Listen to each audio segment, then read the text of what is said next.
Hello, I'm Aubrey Shepherd on the 17th of November 2014. And just about every photo I've got on my disc today is an example of the frostweed, the Verbicina virginica. And those are pretty tiny, but I was trying to get close enough to show some of the detail. And those were taken over a week's period, and they are still in bloom, as you would say, for something that's just ice, but is part of a flowering plant. It's around the base of a beautiful flowering plant known as Verbicina virginica. And these grow all along highways in northwest Arkansas.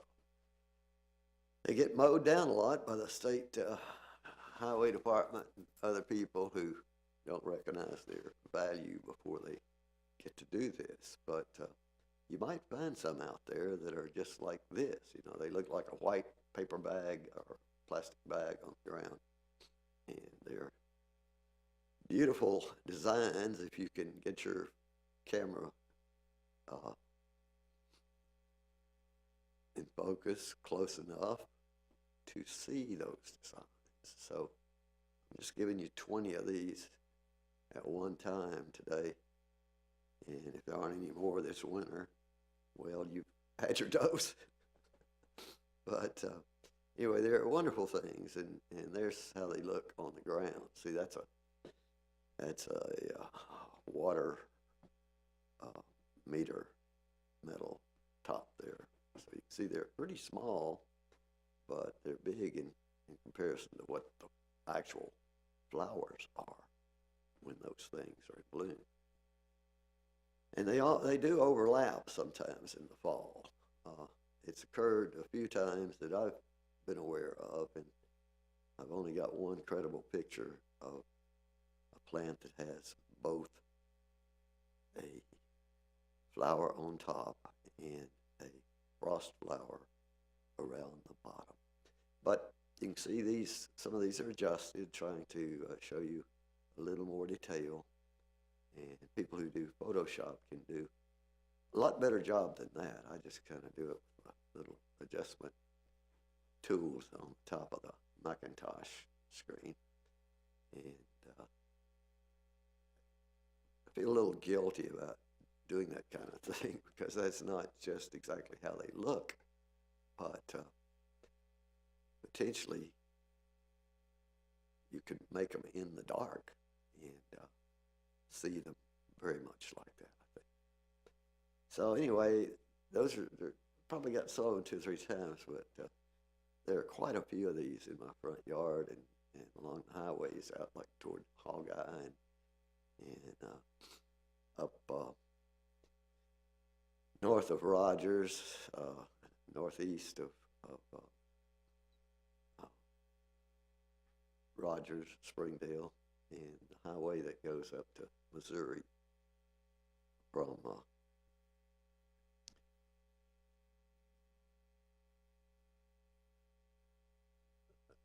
that point where you where you encounter these. Could be anywhere actually, but see how it looks like ribs? Just amazing things.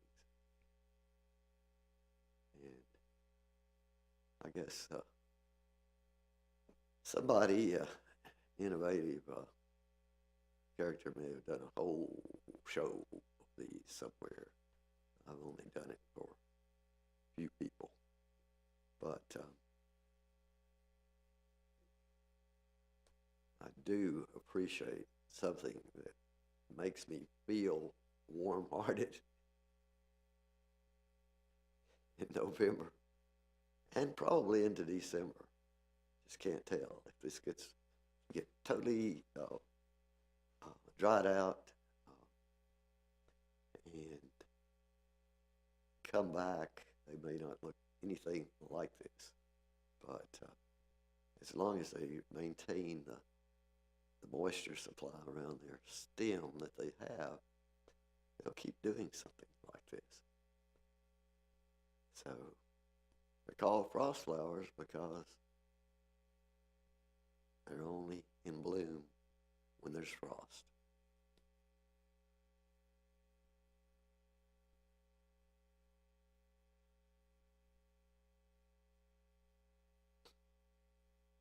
I don't know. I think we've run out of our 20s just about. Okay. Yeah, there we go. Okay, till next time, it's Aubrey James asking you to do your part to help keep water clean, air pure, and windscreen. Go out and find some frost flowers while they're still out there. See ya. Hello, I'm Aubrey Shepherd, And I'm Sonia Davis Gutierrez. and we're not, here we are coming up on the screen. And Sonia, you were in this race and you were third, so you're not in the runoff, and you're supporting Adella Gray. And there's some information about her from a little flyer that was sent out about her. And we're going to see some photos of frost flowers, which are really popular right now with all people on the Facebook picture sites. Tell me how you feel about Adella's campaign. Mm-hmm. Yes, Adella is a person who aligns very closely with our core values of the campaign that we ran in the original election, and her values align most closely with us, and so we're asking our supporters to vote for Adella in the runoff. And she is a very big supporter of green spaces and environment and nature, so we really appreciate that. And she's a compassionate person. We talk about compassionate cities and builds a compassionate community. And she illustrates that in her dealings with people and with her constituents and in making judgments about many things. Yes, she does. I had just the day after the election results came out, I reached out to her to thank her again for her support of the anti-discrimination ordinance, and told her that I would work on her campaign to help her to have that be a clear message that people who support Adella support anti-discrimination. And so I'm very much excited about having everyone to come out and support her in the runoff. You know, even if she had not supported that particular issue, and for her to come out and support was not, it wasn't clear to me that people supporting that issue would be so criticized by so many people, and that they would actually subsidize candidates who had no preparation, such as the other person in this race, and knows nothing about fellow people, seems to have, he doesn't show compassion in the things he talks about. It's simply about his own liberty, and we all value liberty, but he doesn't seem to consider government important, or as he calls it, a danger. And yet the only reason we have liberty is that we have a strong government and a united people for now centuries, and that's just incredibly important, and that everyone have the same liberty has always been important to me.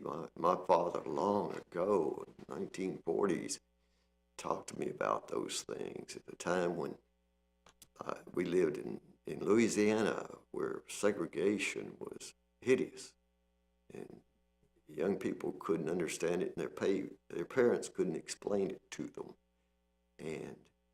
But it was the law, and it took many years of fighting to get that particular thing, racial discrimination, erased from the law. But to get real liberty and real equality for everyone is an ongoing battle. And it should be a loving thing. It's appreciated enough to be endorsed and embraced by every person, Especially our leaders. especially our leaders. If we have any leadership that does not understand that, then we're always at risk of having bad laws passed or good laws destroyed. So In jeopardy. in jeopardy, yes. We're facing now, after this election that'll be over after just a few more days, but there's also the election to confirm or reject a policy, a petition that was brought forth and will be voted on. And well, there's Adella with Ron Brewer, a famous Fayetteville lifetime resident who played for the Razorbacks and played the pros, who's got a son doing the same thing. Anyway, let's hope that we will protect, what's it called, the ordinance? It's Ordinance 119, and in the upcoming election, we're asking for people to vote against the repeal of that ordinance. For that'll be December 2nd. Early voting, December 9th will be the vote for that. Thank you. Yes, thank you.